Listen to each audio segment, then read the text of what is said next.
Works Committee. It is 6:45 p.m., March 7th, 2022, in Brainerd City Council chambers. 4 items on the agenda tonight, first of which is an approval of a event street application 2022 St. Patrick's Day Parade. And I believe this is on under Paul, is it? Yeah, I can do it, or Dave can do it, since he's the Would you like event to do this organizer. one, Mr. Mayor? He could probably give a lot better details. Sure, yeah, I can do it. This is the same thing it's been for the last however many years, even though the last 2 years we didn't actually have the parade.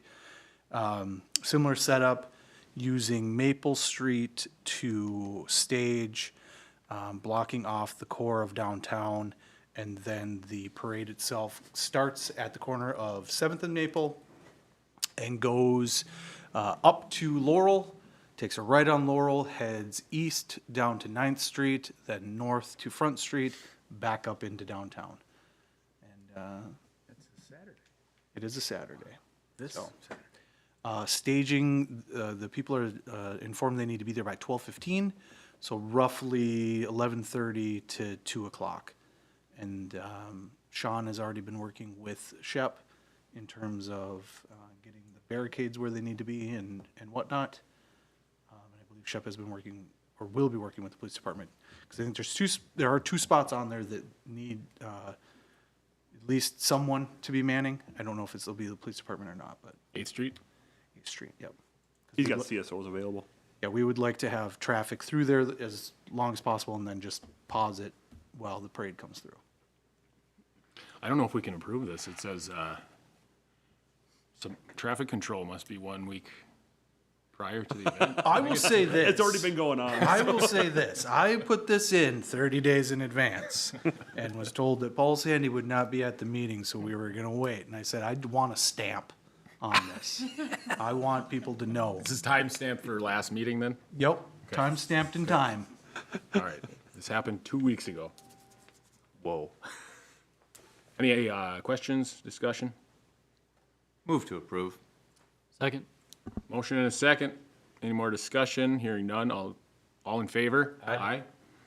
Motion passes. Thank you.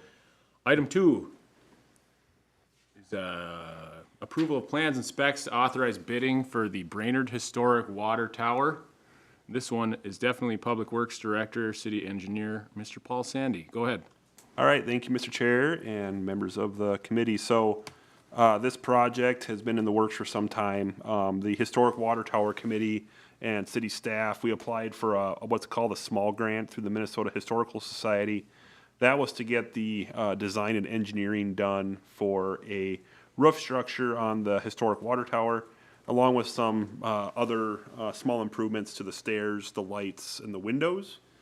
Upon the completion of that small grant and having a cost estimate in hand, the Historic Water Tower Committee and city staff then applied for a large grant through the Historical Society. We were awarded that grant, and it's basically a 50-50 grant. The city set aside, I think, $100,000 for 3 years for use on the historic water tower. The grant award was for $162,043, and our match is the exact same, $162,43. That is to place a roof on that structure this summer, repair the interior stairwell, improve the interior lighting, new roof hatch, some roof drains, and do the windows on that, or repair the windows. You can see the cost estimate that LHB has worked on. Magically is at the same exact award of the grant. So you can see that the project's ready to go. We're ready to go out to bids, and LHB is just waiting for our approval on this to put it out to get some bids in. So I was looking at the plans. It looks great. I'm wondering, is there any change exteriorly with this plan? I know the second phase is going to be with to historical fix that. standards, you can't change the visual look of the tower in order to. So I don't remember when it was. It was 5-6 years ago. The city did a historic structure report, and they had recommendations in there that met historical society guidelines. And so it was either to replace a concrete domed roof on the structure or a low sloped wooden structure that's below the current roof line, so you won't be able to see it. So the original water tower obviously had a concrete dome roof. They ripped that off. It was too heavy. There were some issues with it, and this low slope roof will provide everything we need from a water protection standpoint, but you won't be able to see it. It'll be inset down a little Yeah. ways I below noticed that. So it drains it internally, and then does it go straight into the sewer? Yep, there's a roof drain it'll bring it straight down Okay. into the storm. The old water line is connected directly to the storm sewer. Probably be able to pull those 5-gallon buckets out of there. Yep, and then the hopefully the flagpoles will get redone, or at least checked out and made sure that everything is good up there. New lighting and stairs and the windows, and so hopefully get it pretty well watertight.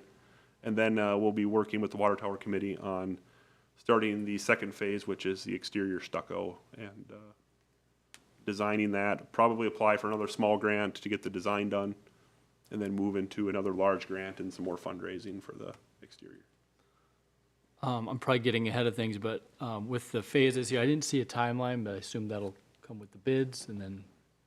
Yeah, as far I'm as assuming, all yeah. these tasks that they're. Yeah, asked to so the bid bids on. are due, I think, April 8th, and we don't really have a construction schedule yet, and that'll be kind of indicative of, or determined when the contractor gets on board and can get the right materials. Good. Any more questions, discussion? Motion? I'm ready for the motion. I'm almost ready with the motion. Move to approve the plans, specifications, as presented and authorized bidding, with bids opening Friday, April 8th, 2022 at 10 a.m. Second. Motion is second. Any discussion? All in favor? Aye. Aye, motion passes. Item number 3 is the creation of a visual quality working group for the 2025 Highway 210 reconstruction. This is again for Mr. Paul Sandy.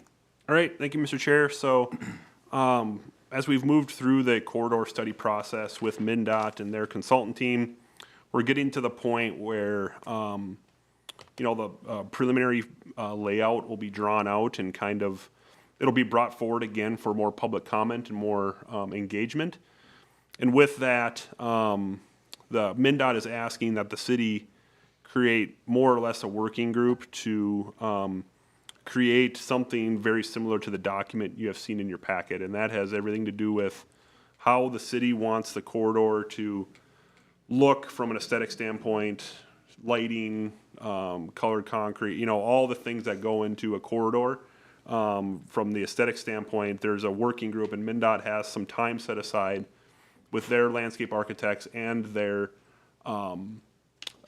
contracted landscape architects from SEH to walk the city through this process in making decisions about the look and feel of Highway 210 after construction. So what staff is kind of thinking about is we have a PMT right now that consists of a couple of you and a couple, I think, Gabe and a couple others. I don't know if this group should bring in the other members of the council or what your guys' thoughts are on that, but to try to bring everyone into this process a little bit and at least have an opportunity to, have some part in the project. That is what we thought would be a good starting point. Obviously, taking volunteers. We're hoping to get like 3, so we don't have a quorum of council members, of voting members. The mayor, if he would like to join. And then we'd like to try to get 3 business owners that have a stake along the corridor. Obviously, Mr. Bevins has his business along the corridor, so maybe that takes care of the central, or you have another central business, a northeast business. On the west segment, it's more of a reconditioning project, so the chance for aesthetics might not be as great as it is from the central portion and the northeast portion that are in the reconstruction. And so just kind of thinking about how this working group should be created, who should be on it, and I guess is the decision that we have in front of us tonight. So that's what I have right now. If there's any questions about the process, I don't know a lot about it, but I was asked to put this working group together so we can start going through that and kind of creating the document similar to what you see in your packet. So we talked about this the other day, but I didn't really think to ask you, how often does this body meet? Ideally, As long as it takes to get the work done. That'd be my question. Is there a deadline for? So I think MnDOT wants to have this final kind of layout, the preliminary scope of it done and kind of a good feel for the aesthetics by basically midsummer to the end of the summer. And so that's where this group would be working, coincidingly with the PMT and kind of meshing how the layout is and the aesthetics, and walking kind of hand in hand through that process. That's why I kind of thought that splitting that group up from the current PMT would be a good idea, because that's a lot of work for. yeah, the PMT is basically trying to hammer out the official design Yep. as far as how the traffic flows. But there needs to be a lot of focus. This is a once in a generation chance to improve our main corridor going east and west through the entire city. So the more effort we can put into aesthetics, the better. I think it's a good idea. The other option, if I was just kind of thinking about it, to get more involvement from city or from the owners along that corridor, do you do one big meeting inviting specifically Highway 210 owners or property owners? Have kind of a town hall with either this group or not this specific group here, but the group that we're talking about now, and then narrow that down into a committee? I don't know. I don't know the best route on how to bring in owners without leaving anyone out or making them feel like they were. Yeah, that's kind of the how many people is too many thing. If we can get kind of the consensus from a large group on what people want to see, and Right. then grab a couple of those people that are willing to participate, I think it might be a good idea to do it that way. I think a large number of them are going to be more interested in what comes out of the project management team Yep. than they are about the aesthetics group. So you got to figure out who cares about it. But I can think of a few. I'll kind of second what you said there. That was kind of one of my thoughts, is it's good to, ask 3 businesses, but it could also be looked at as a limited input to just 3 businesses. So if there was any way, and I know this is a MnDOT kind of led thing, but if I think a community open house for that input to be gathered, and then from that group or from that event, if they, there'd be a lot less people who'd show up to the PMT meeting. But I think more than 3 would be good. Okay. Yeah, 'cause more input on, or at least provide for that at least an- opportunity. Yeah, for at least a starting point, something like that. Have they considered actually having just citizens who aren't business owners also on that? Because, it's our citizens that use that. I think that would be another, at least open up. Maybe nobody will sign up for it, but. Right. And to Mike's point, once in a generation opportunity to change the look, feel, and the operation of that corridor. But it's also been, as you know, highlighted in the comprehensive plan, highlighted in other plans, the walkability and the need and the aesthetics. So, and I hear it a lot too. Right. Corridor. It's got to change. It's got to. So you're thinking kind of more or less like a whiteboard type session with like a town hall type thing, and garner people's ideas, maybe, and then the people that are or volunteer or participate, maybe we can whittle that down to.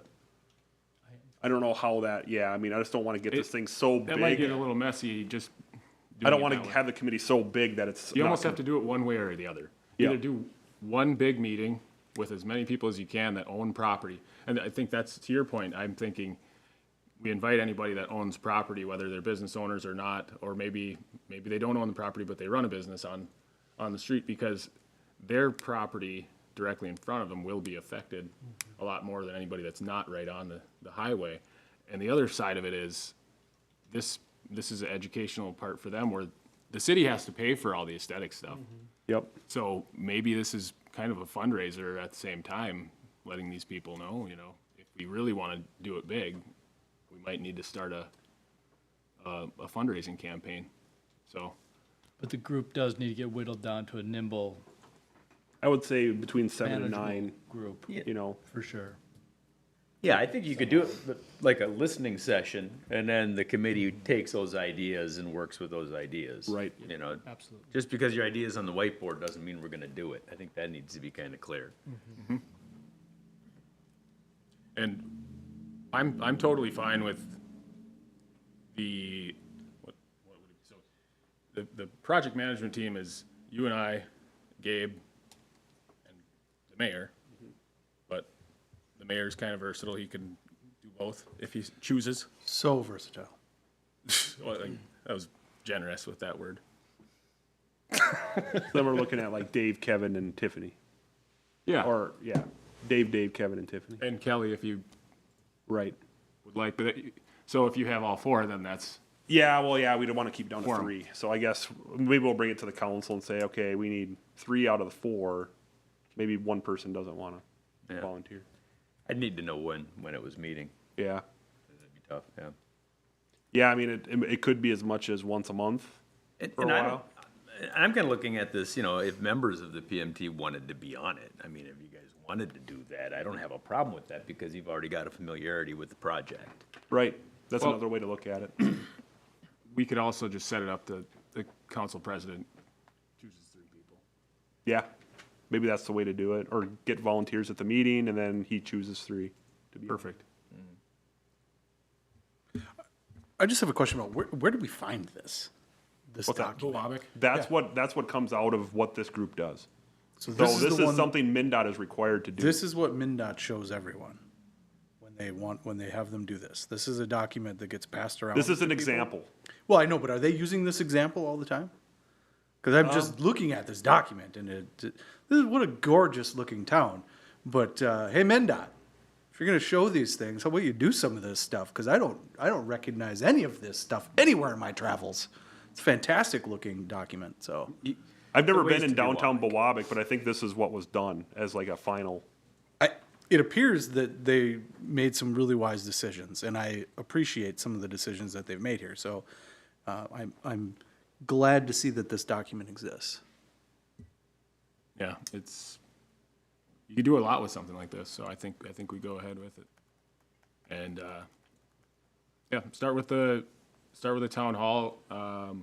Maybe do we choose the committee before the town hall or after? I would say before, Okay, like tonight, and get that set aside from a council perspective, and then we can have that group attend that town hall meeting.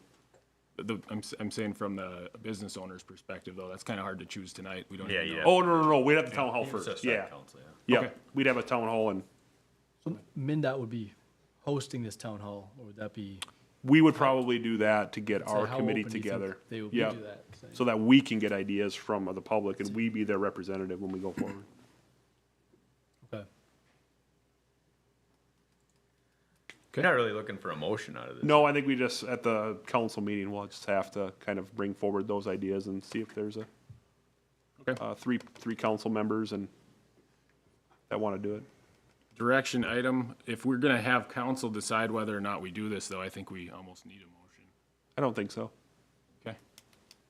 You don't need So you don't necessarily need a recommendation, just say that, the consensus of the committee was that we'd like the, 3 council members and, the mayor to be a part of this. We're taking volunteers. We don't know who's gonna volunteer for it until we get to the meeting, so. Okay. All right, moving on. Back to item number 4, the language change. The revised section 320 amendment language. Mr. Chansky, Yes, thank you, Mr. Chair. So I brought this came before you, your last meeting, from direction that I received, heard during the workshop we had in January. You asked me to kind of go back and do just a little bit of some revisions, specifically looking at the, how the citation should work. Also looking at just, putting in their language about the actual time for addressing violations, because I showed you before, we kind of have historically had a list that it varied by different, what the offense was, depended on how much time you had to fix it. So let's go really quickly. The changes were from last time. Under section 320.07, subdivision 1, we just struck where it says each day is a violation exists constitutes a separate offense, since we don't issue citations every single day. Didn't make sense. We just struck that. Under the schedule of fines, we changed that down from an escalating up to 5 citations, reduced it down to 3. Again, to keep things, A, moving a little faster, and 3, so people would not potentially, they wouldn't get such a huge fine before it got to Safety and Public Works for determination of what should be done. Subdivisions 3 and 5, there was a slight change to these. The city attorney did review these recommended changes, and he determined that because Safety and Public Works, the Safety and Public Works Committee essentially acts as a subcommittee of the council.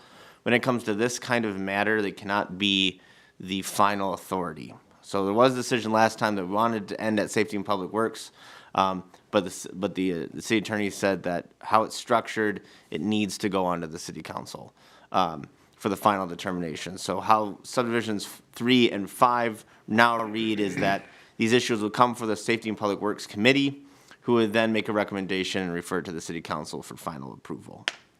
And then the last change is under section 320.09, under order to correct. We just added 2 sentences talking about the issuance of orders to correct that violation. It says violations relating to property maintenance and violations of the zoning code, with the exclusion of violations relating to signs and off-street parking, shall be corrected within 30 days of the date of the order to correct. All other violations of the code shall be corrected within 10 days on the date of the order to correct. 30 days, we thought those, those property maintenance ones, a lot of times they take longer. Some might need to go out and find a contractor to replace their roof, or things like that. Some of the bigger zoning code violations, when it comes to, a fence that maybe has been put in the wrong spot, or a shed that's been put in the wrong spot, might need some more time. Signs and off-street parking, those are things we felt like should fall under the 10-day to correct and not the 30-day to correct, even though they are zoning code violations, so that's why we excluded those. And then again, all other violations would just be a uniform 10 days. So those are the changes from when you saw it last.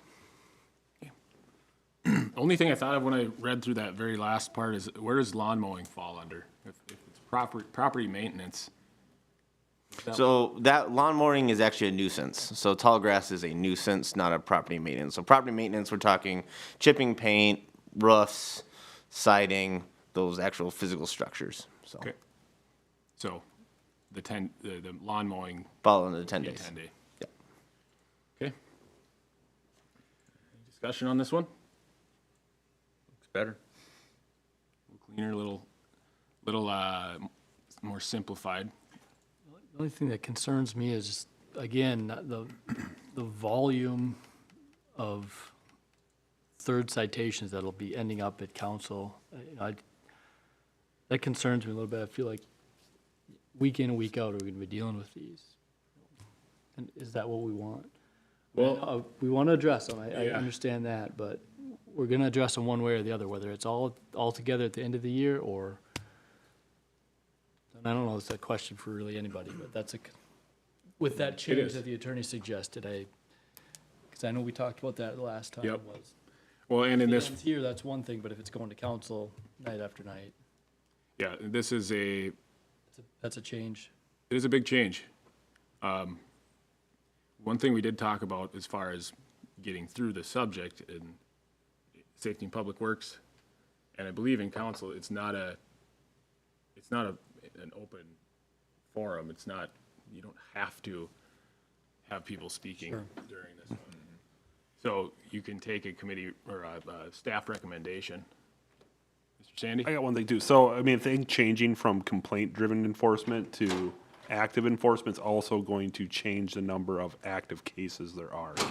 Back in the time where I was supervisor over the building department, active enforcement definitely gets a lot more citations. And so I think, until you get a little under your belt for a few months and get a good feel, I think it'll be a lot less. And there'll be some ebbs and flows too. You know, in the springtime is when we might get more complaints, and then it'll probably quiet down midsummer, and so it'll ebb and flow. But yeah, I agree with Engineer Sandy that by doing complaint driven, the number will just be reduced because it's only when we receive a complaint. And that does help, and then also to realize too, I mean, we'll be well down the way of the complaints been issued, first, second, third, we're well down the road, so I guess that's. And I will add, is warranted. on average, about 90% of people address a violation after the first letter. That first order to correct notice, 90% of people comply.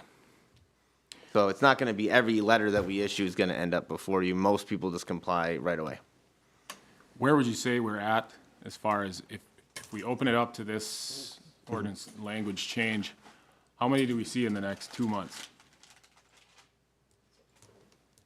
Depends on when the snow melts. Yeah, I would say it depends on when the snow melts, and it depends on, again, how quickly people comply. You know, again, we're doing complaint-driven, not proactive.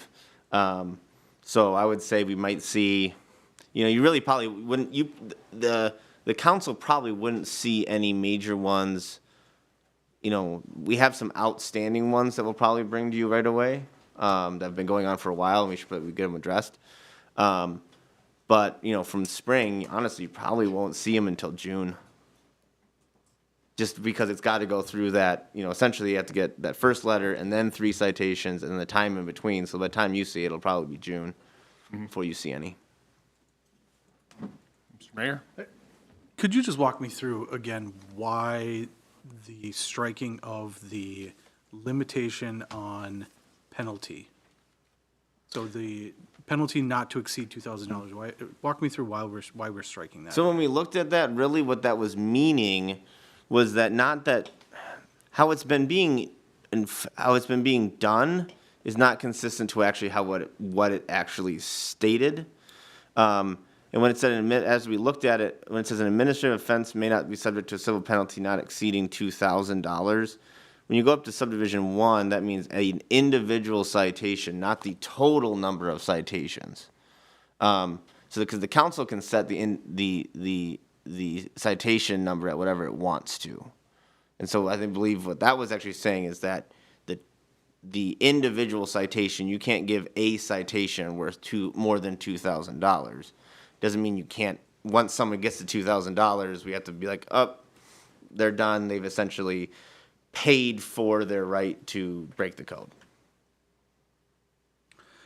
I think we need to address it in some manner. What is the limit to this? So that it isn't just open-ended, because this then reads to me very open-ended, and that could make me nervous, in that we're gonna get somebody that's not going, we know this, we know this. Last name Bedeau. Yeah, probably, we're gonna get somebody that is going to get into a situation where this number is going to get ludicrous. And I just want to make sure that we're addressing that before. Because even if it reads differently than what we've been addressing it as, it was in there as a number, and we weren't seeing things getting too far above that. But I'd just like to make sure that we're at least aware that we should have something in there addressing something along those lines. Mr. Chair, if I may. Yeah, go ahead. So how it reads now is, you know, someone could get up to $600, so 1 citation versus 100, then 2, then 3, and then it goes to the Safety and Public Works and the council. So it'll pretty much end after that 3rd citation, and then it's up to the council how you would like to proceed, whether you want to issue more citations, abate, you know, depending on the violation, maybe take some form of legal action. It's up to, or to say, okay, just back off, it's not worth it. So it actually could be ending sooner than it used to. Right now, it just kind of keeps going. In this situation, it's 3 citations, council decide how you want it to proceed, and if you want it just not worth it, then we stop.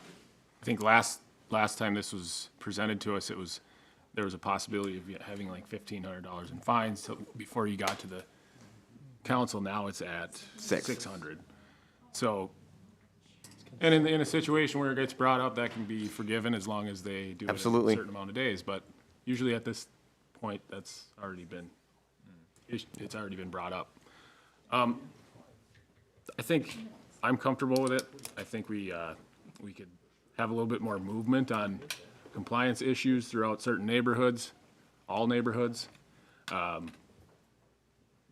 I think it's worth taking a shot, and if it becomes an issue as far as we are completely inundated with ordinance violations and code violations, we can always change it back to something that would work better. I'll make a motion then, move to approve the proposed changes to section 320 of the city code and direct staff to draft the subsequent ordinance amendment. Second. Motion and a second. Any more? Just discussion, and it's a way to address the problem, violators, so I think I think it'll help us do that, so take a step in the right direction in that regard. Yeah, there's definitely some properties out there that I know I get calls about a lot, and there's not a lot that we can do unless we take another step. So I think this is a step towards that, at least trying something different. So, all right, any more discussion? All in favor? Aye. Aye. Motion passes, and we are